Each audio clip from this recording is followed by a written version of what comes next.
Chapitre 106. Début. Lorsque je suis rentré dans ma chambre ce soir-là, toutes mes affaires avaient été rapportées et rangées à nouveau à leur place. Je n'avais encore raconté mon expérience à personne, même si j'avais été constamment assiégé par eux.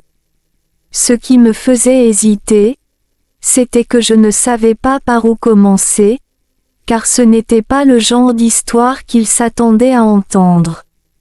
Ce que j'avais vécu était bien trop absurde pour que quiconque puisse y croire. Que devrais-je faire ? Demandai-je à nouveau dans mes pensées. Écris ton histoire. Écris la vérité. Écris ce que tu as vu. Si tu penses que c'est trop absurde, alors écris un roman à la place. La voix dans ma tête a lancé une bonne idée. Écrire un roman. Répétai-je ces mots. Certainement. Pourquoi as-tu dû me choisir pour faire ça ? Je pense que tu te trompes. Savais-tu que lorsque j'étais étudiant, il me fallait plusieurs jours juste pour écrire un essai de 2 pages ? C'est absolument impossible. Si tu savais déjà que cette mission nécessitait quelqu'un avec de fortes compétences en écriture, pourquoi n'as-tu pas choisi une personne plus adaptée ? Demandai-je. Comment peux-tu être sûr de ne pas être adapté ? La voix rétorqua immédiatement. Je pense que si je pouvais dessiner des images ou des bandes dessinées au lieu d'écrire, cela serait plus faisable. Tentai-je une autre approche. Je sais. Tu peux aussi faire des dessins et écrire. Fais les deux, répondit cette voix à ma nouvelle idée. Es-tu sérieux ? On dirait que tu deviens encore plus créatif, dis-je. Je suis sérieux. Tu penses que je te fais marcher ? Répondit la voix. Eh bien, je ne suis pas sûr que écrire un roman soit vraiment le meilleur choix. Pourquoi ne pas écrire un article comme beaucoup d'autres ? Un roman peut ne pas sembler suffisamment crédible, demandai-je. Cela dépend de son contenu. Les gens peuvent eux-mêmes distinguer ce qu'ils devraient et ne devraient pas croire. Il y a des gens qui comprendront ce que tu écriras, même si ce n'est qu'un roman. J'ai l'intention d'utiliser cela comme un plan pour tous les humains qui naîtront dans la nouvelle ère. Cela sera la base pour la création d'une nouvelle civilisation, ce qui se produira bientôt. Et quiconque l'aura lu, je l'utiliserai comme critère lors du processus de sélection pour décider qui deviendra citoyen de la nouvelle ère dorée.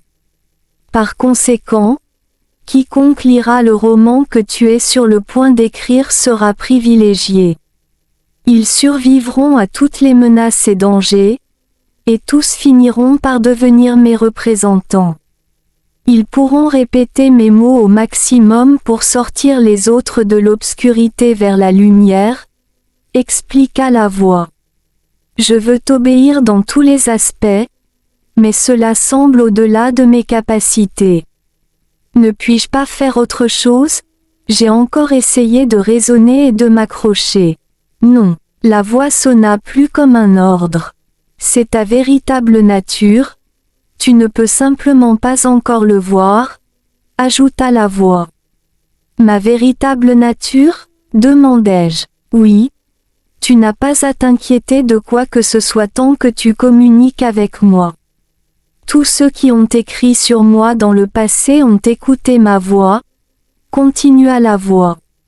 Qu'est-ce que cela signifie ? Demandai-je, assez perplexe. Cela signifie que je te dirai tout.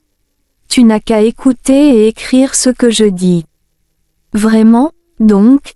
Tu vas écrire le roman ? Dis-je en plaisantant. Il n'y eut pas de réponse. D'accord. Donc tu me diras exactement quoi écrire ? Demandai-je à nouveau. Oui. Confirma la voix.